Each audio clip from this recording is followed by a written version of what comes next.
Hi everyone, in this video I finally get the rear drum brakes put back together on my bus. Now I won't do a step-by-step instruction on this as we already have several good resources out there for that. But what I will do is talk about the differences in some of the brake hardware kits, some modifications I had to make to like the adjustment spurs, an aftermarket backing plate, and even a stock Vanagon backing plate to make it all work on my late model, late 70s VW bus. So stay tuned. Quick note as a follow-up to my last video. When I drove in the stub axle from the back, I just basically used a little jig and hammered it in from the back. But the question is how far do you hammer that in? Because I don't even think I had it fully seated on my last video. And is that a big deal? Well, as long as you get this stub axle seated to where you get it far enough in to where you can get the hub back over it, at least until you can get some threads there so you can get the castle nut on. That's all you really need, because once you tie that castle nut on, it'll suck everything together. Now, but what you want to look for is that, because that kind of outer bearing race kind of just floats in there. So you probably, you saw it probably shift on me a few times and I pushed it back in. But the deal is on each side of these you'll see a nice smooth cylinder edge here like this. Well, the idea is your seal should go, it should go up into that seal. That seal fits nice and tightly around this edge there in the back and of course in the front. So this front hub, once it presses in, will press into the seal. Hopefully I can see that. And so this will actually hold this kind of, it kind of squeezes everything together and holds everything in place. So anyway, I just thought I'd mention that in case anybody had any questions on that. I'm not going to do a tutorial on rebuilding brakes because there's a bunch of videos out there that cover that, but I'll maybe just go over a few of the issues that I've had with the parts that I've bought. I bought some aftermarket parts, obviously, because everything was so, horrible. But I bought this, one of these aftermarket, brake hardware kits from Bus Depot. One of the problems I had there was with these little spring retainer things. It came with two different size pins, and one of them's maybe about 1/8 of an inch longer than the other one, and then it came with obviously their springs and cups, but neither pin would work. They're both too short. I need at least another 1/8 of an inch maybe off for the longer one, because when I put in the pin from the back, even compressing the spring all the way down, it didn't even come close to fitting in there. The other big problem I had was with these, again, I bought these from Bus Depot, the adjusters, right? Your brake drum adjusters, which is two pieces. It's you got your spur adjuster and then your threaded, adjustment screw. Well, the problem I had was, I purchased new backing plates because mine were rotted out. And the backing plates seem very high quality. They're made, who's this made by? VAG Classic. So I'm very happy with the backing plates. Well, the only problem I had is one's on back order for 2 weeks, so I've got to wait for that. You're supposed to put these in the holes, and these did not fit. And so I thought, okay, maybe it was the backing plate. But then the one stock one that I was able to get out of one of these assemblies, clearly it fit in there. It took a little rust off it. It fit in nice. So these are the problem. These aftermarket things, they're too thick. And so I'll show you in a second how I had to modify these using my drill press and kind of sanding them down and thinning them to the correct dimension. Once I did that, I just put a bunch of caliper grease on and then a bunch of anti-seize on the threads here, and then it seemed to work. But no, I'm happy with these. What I'm not happy about is these aftermarket things. They were cast way too thick, or a little too thick, and that didn't work. Other thing I noticed is I had to buy a new pin, so I had to wait on that. This is the pin that goes in here in your little emergency brake lever. the previous, whoever worked on this, genius we'll call them, they put in just whatever pin they could find, which was way too tall. I don't know if you can see this on camera. Maybe I'll turn my light on here. But apparently it was way too tall, so the geniuses decided rather than buying the correct pin, we'll just put a bunch of washers in here to compensate for it. And what ended up happening, you know, washers here, I think on the other side there was like 3 or 4 just to make it bump out enough to where it's, you know, it's seated fine in here. But it made it completely like sloppy and just, I mean, it just was terrible. So I didn't realize that was the wrong size pin. It was probably, you know, again, 1/8 of an inch too long. And so luckily on the other side, and these were from Bus Depot as well, these are one of the few aftermarket pieces of hardware that fit perfectly and did what they were designed for. So those 3 issues, and then I should be done with the brakes, and I'll show you a shot of that when they're finished. Here you can see the original backing plate that I'm replacing because of the rust around here. I don't want to deal with that. And this is the original spur, one of the only ones that wasn't just frozen in there. But as you can see, that it should go in there and it should be able to rotate freely. Hopefully you can see that. It should be able to rotate pretty freely in there. Now this is the aftermarket one, and this one, it goes in, but it's a little too thick. When you have it kind of down, it binds up in there. It's just too thick. It won't go all the way in, and then it's just bound up. It won't turn. So therefore, this needs to get just thinned out just a little bit. So the way I did that is I built a little jig here on my drill. Guess I could have bought another one and tried it out, but then I would just wait more weeks for more parts that are likely wrong too. So anyway, I just put a threaded, I forget what this is, M10 or whatever, just a threaded rod that matches the thread of our little adjusters that get threaded in here. And I just put a little nut on there. So all I do is just thread this onto there and then tighten the nut onto it so that it doesn't spin, and then it spins with the drill.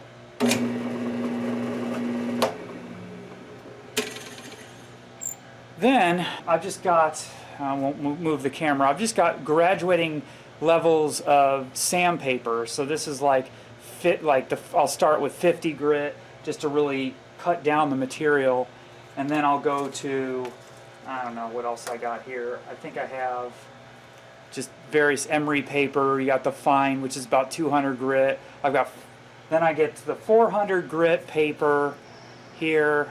These are just strips off emery paper.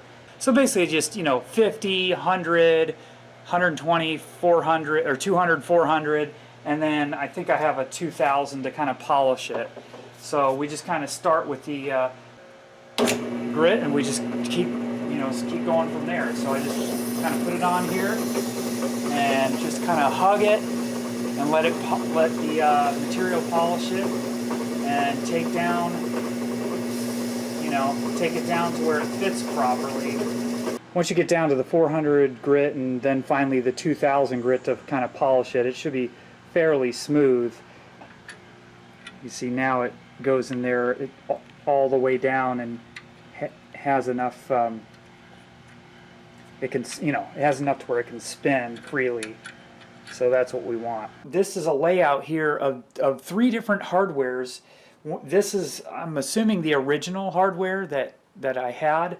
I did not have the center alignment spring, pin and springs, because they were just not there. They were gone. You have the top and bottom springs. This is the setup from this kit that I bought from Bus Depot. And this is another one I bought. It's from Beck Armley. It looks like it's an old stock. Here's the part number if you happen to find it. I think I got this on eBay, but it's like new old stock hardware kit. Box looks a little bit dated. And here's the hardware from that. Now the main problem I had was when you compare the springs to the stock, they look like they're, they fit, they look like they're about the same, they feel pretty good. Compared to the Bus Depot kit, which I don't know what the brand is, they're shinier, but otherwise they look about the same, they feel about the same as far as rigidity. So, I don't know about the quality, the springs look okay, right? But here's where I had the issue, is these did not fit. Now, this kit comes with 2 different size pins, and this is the longer one, and the shorter one didn't even come close to fitting. So I tried the longer one. This didn't even come close to fitting.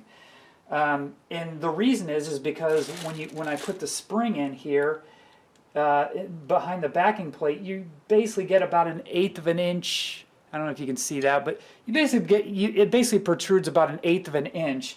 And as you can see, this from this pretty large stout spring, even compressed all the way down, you still could not get that in. So that was my problem, and I bought this new hardware set from Beck Ardenly off eBay. Now notice, I'm thinking that this will probably work because the pin size, again, they offered two sizes of pins, and let's see if I can hold this up here. But the pin size is roughly the same. The Beck Ardenly is this brassy looking one, so the pin size is the same. But here's where I think the other kit got it wrong. Is notice the springs, and that's where I'm going to probably have more success. Now if I can hold these up. The Beck Ardenly is the black one, and the other one's chrome. And you only get one size of spring, but look at the difference in size. That's probably where I'm going to have success with the Beck Ardenly one and not this one.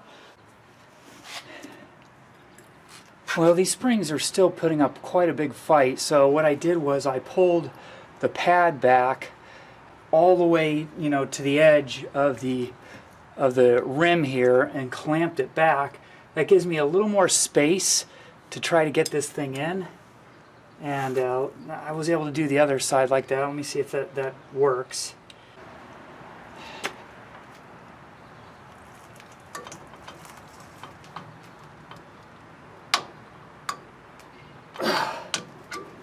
Oh, got it. Jeez. Move this clamp. There.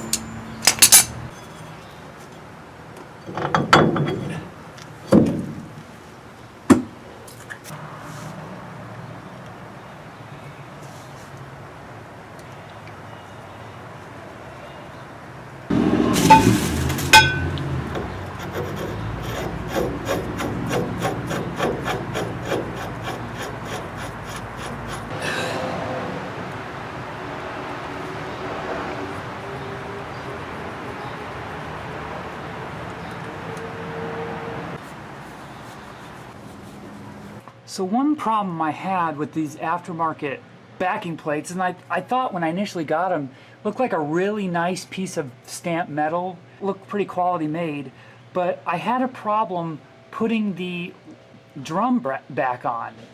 And I thought initially it was my, my pads, it was hitting my pads. Turns out no, after adjusting my pads all the way in, it was still bumping, and it was bumping this piece of metal here. This thing kind of protruded, and I had to grind it down so that the drum would fit over it. I probably should grind down the back a little bit more as well, just in case. Notice that on the, if I can get my light here, notice that on the stock one, neither one had adjustments, or sorry, the like kind of retaining springs. They look like they're ground off as well. I don't know if it was purposely or just from rust, those little pieces of steel just kind of came off. But notice how on the stock one, there's no protrusion at all. That's just, it's pretty much right up against you know, the little spur adjustment holder. So that's kind of what I did on the new one. Well, the rear brake drum saga continues. My buddy Brian found these in California, and I cleaned or sandblasted and painted them up real nice. This backing plate for the missing one that I was waiting for on back order. Now this is a stock one, but it's not from a bus. It's from a Vanagon. So this would be an early '80s Vanagon. Now you notice there's a couple slight differences here in the Vanagon drum brake versus a late '70s. This would be a '78 backing plate. And the biggest one is, if we flip this over, it's in the adjustments. Now these are capable of using the auto adjustment, the shoe adjustments. And as you know, the way you adjust the shoes on a late '70s is by way of these access holes here, which really should be plugged. I don't know if they make plugs for them, but they really should be plugged. But your spur adjusters in here, you can get your screwdriver in here from the back and adjust them. Notice that there are no holes in this back plate for that. The reason for it is because, if we flip this back over, if you look at the way this is arranged, you have the pads here, and you have your e-brake lever on the rear. So if this is the passenger side, it would be over here towards the rear. And then you have a single spring, this single double spring that connects them. And then of course you have your bar, right, that also keeps them separated. Well, on the Vanagon, instead of this bar, they actually have a kind of this rounded metal piece with a spur adjuster on it that lines up with this hole here. So there's only a single spur adjuster on the Vanagon, which you can access through this hole up in the top part of the plate, and you can rotate it from behind.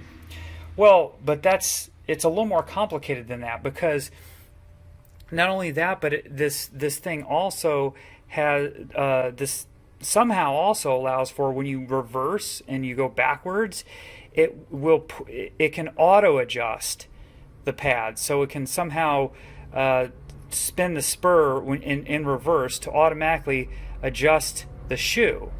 So that's a complete different thing, and I'm not sure what this hole's for. We also don't have that hole on that as well. So the real big difference is we have two holes here instead of the two holes down here. And everything else looks exactly the same. I've lined it up with the drum, everything, it just looks, everything else looks the same. So, I'll also mention this tab is not on the old plate. Now this tab, on the Vanagons, instead of this single double spring thing, it has a spring on this side, a spring on this side, but it's one single piece. And I don't have the actual pieces, but let's just say something like this, where you have two individual springs that hook on instead of this, but they hook on to the same area. The other thing is the Vanagons have I guess it's probably a riveted thing with this little locking thing that folds over onto that auto adjuster plate. So yeah, the top part is very much different. Now, I could probably make this setup work in here, because the sizing is exactly the same. The pads are pretty much the same. I just need to decide, do I want to spend $35 on a new auto adjustment? And that would give me that feature of having that auto adjusting spurs, and so I could spend that kind of money, but then I'd have to get new shoes, and that would cost me probably about $50. So, and by the way, the auto adjuster, according to Bus Depot, it's $35 per side. I'm just wondering if I should, $50 for the shoes, $35 for that, and then if I got two of them, I'd have to get it'd be $70, and that'd be $125 to plus probably a new spring kit to get those springs that I don't have.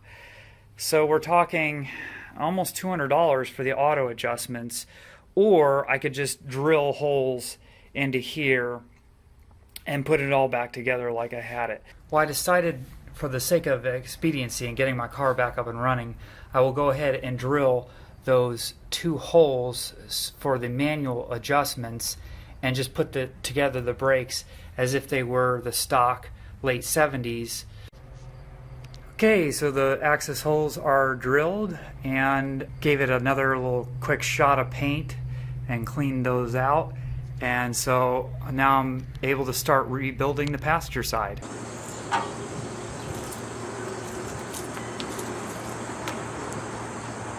Well, here's a shot of the finished drums here. I've got the lines all cleaned up, new rubber lines, cleaned up the line that goes around the transmission tunnel, and new rubber line on that side, so everything's hooked up. Well, that's it for the drum brake video here, and as well as the rest of the brakes. I haven't bled them or gotten hydraulics working in them yet, but I'm going to put a pause on the mechanical stuff and move back onto the body work and rust remediation. So there'll be a few videos on that, and there'll be a new playlist set up for the EV, or the electric vehicle conversion. We'll have an exciting new project coming soon on that, for the first video on that electric vehicle playlist. So please subscribe, follow the project, and stay tuned. Thanks for watching.